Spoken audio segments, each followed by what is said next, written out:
In a post-apocalyptic America, years after a nuclear catastrophe, the world is barren, lawless, and sun-scorched.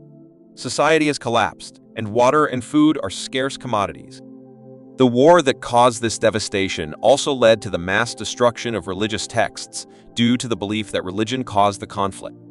A small black cat appears, scavenging for food. It creeps toward a rotting corpse, biting at what it can. Eli slowly draws his bow. Silent and focused, he takes one clean shot. The cat drops. Eli is a lone traveler, calm and mysterious. Walking westward across the wasteland, he discovers a seemingly abandoned house and tries to investigate it. After a thorough search, he finds an old closet and opens it, but to his horror, he finds a man who is unalive due to the catastrophic outbreak. He quickly takes the man's belongings and spends the night there. Later, we see him roasting the cat over a fire, eating it alone in silence. The next morning, he wakes up discovering his music player is out of battery. He surveys his surroundings and sets out to continue his journey. On his way, Eli finds a woman crying for help. The woman pleads not to be hurt, even offering some of her food to Eli. Eli, on the other hand, reassures her, but the woman was not buying that since a previous survivor lied to her. At first glance, it seems like she's in distress, but Eli, cautious, senses something is off and calls the hijackers to move out of hiding. It turns out everything was a plan to catch other survivors off guard. The bandits suddenly emerge from hiding around her. They are heavily armed and intend to rob and kill Eli. Impressed by Eli's capabilities, they told him to bring his belongings and leave without a fight, but he refuses and warns them to let him pass. Enraged, the bandits decided to fight him after he cuts off the hand of their leader, but to their utter surprise, Eli proves fatal. When they attack, he takes them all out with a machete, showing off his exceptional combat skills. After killing the bandit leader, he asks the stranded woman if she has water.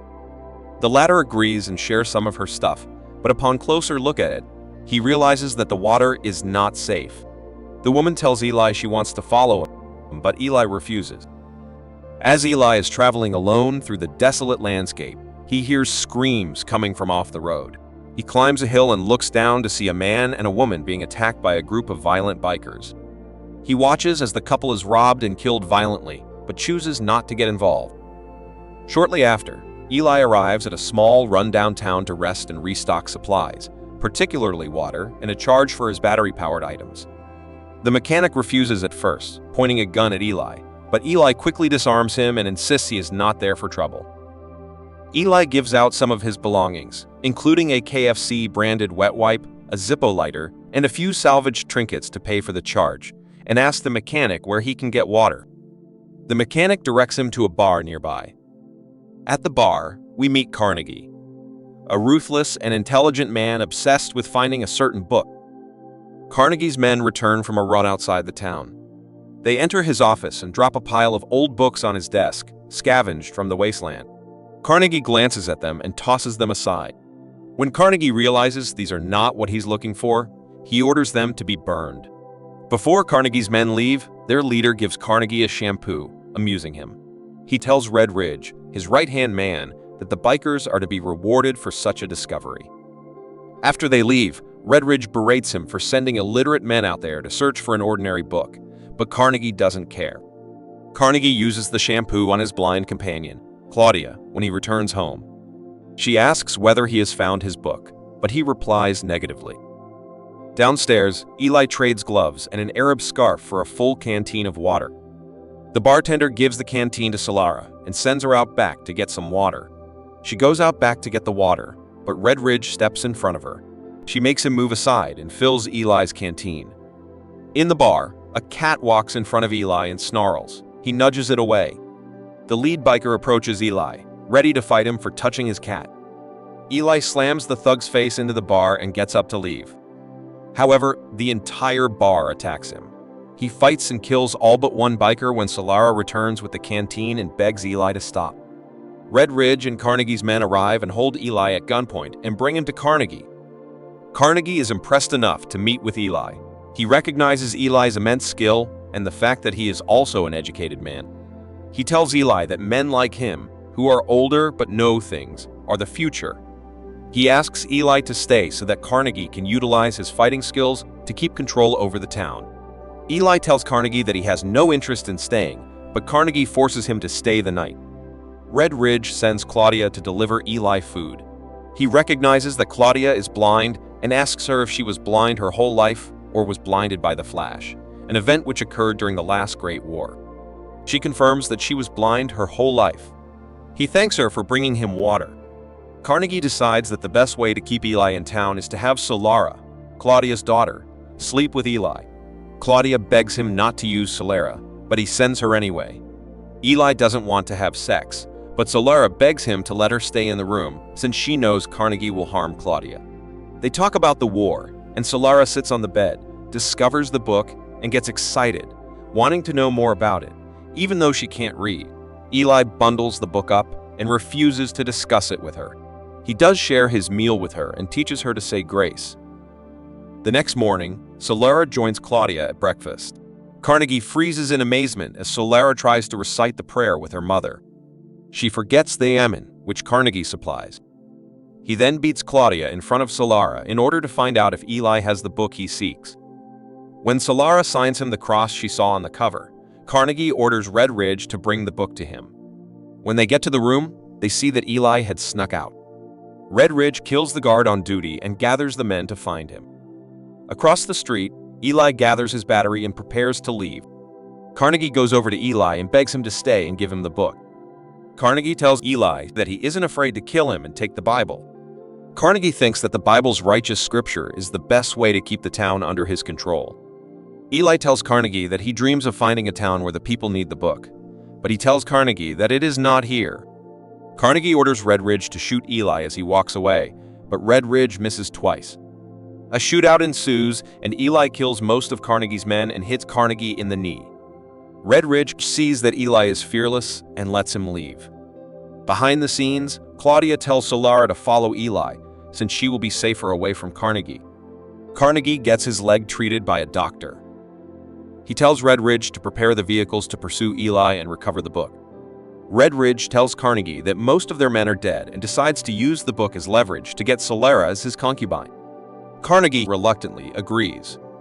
Eli travels down the road until Solara catches up to him. She wants to join him, but she is rejected from the start. She offers to take him to the town's water supply, an uncontaminated underground spring. Eli fills his canteen at the spring, then tricks Solara and locks her in the cave. She screams and calls him a liar, but Eli insists that he isn't, wishing her well and leaves. Somehow, Solara breaks out of the cave and follows in the direction Eli was going. She doesn't find him, but instead finds the woman who worked with the thugs from earlier with her broken cart. She tries to help the woman, but the woman insists that Solara leave, not wanting to see a woman raped and killed. Two thugs attack Solara, and just as they are about to rape her, Eli shoots one through the groin with an arrow and then shoots the other through the throat. Solara tearfully hugs Eli, and the two go on their way. Carnegie and Red Ridge's men find the bodies of the marauders and determine that Eli can't be more than a few miles ahead. Red Ridge finds a piece of Solara's custom clothing and tells Carnegie with displeasure. Carnegie asks if Red Ridge still wants her and walks back to the car.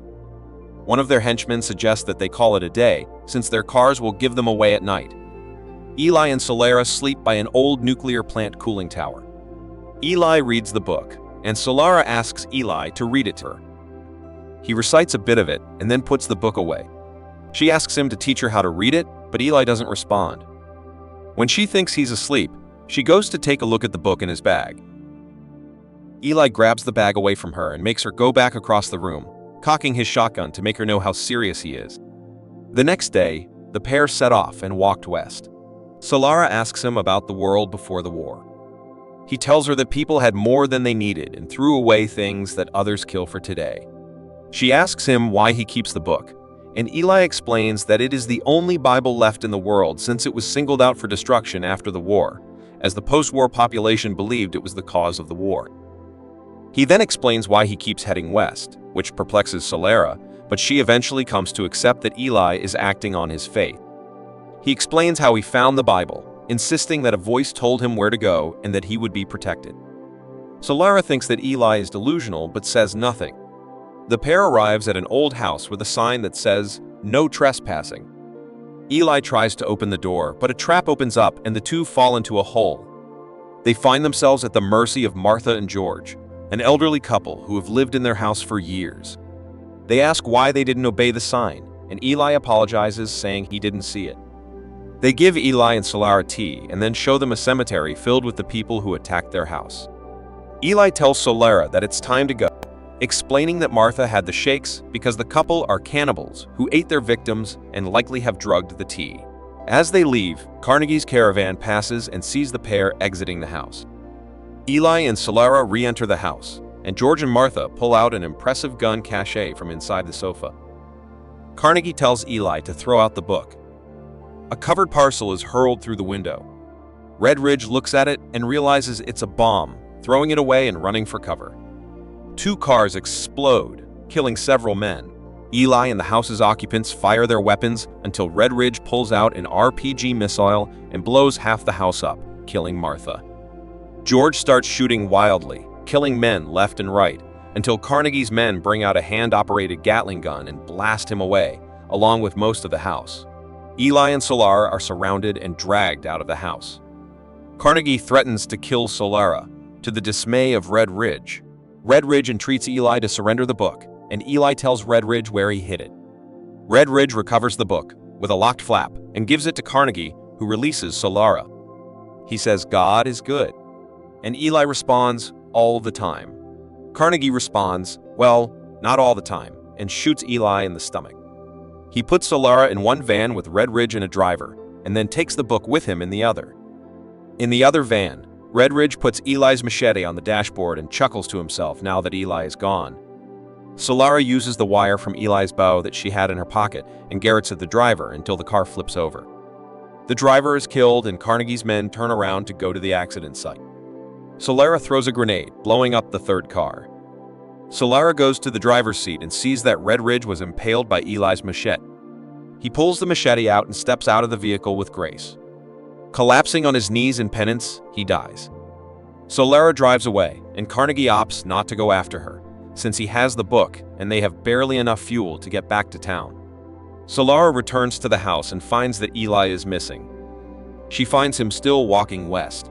She puts him in the car, and he treats the gunshot wound with duct tape. She apologizes for losing Eli's book, but Eli responds that it's time he put the lessons he learned to use to do more for others than you do for yourself.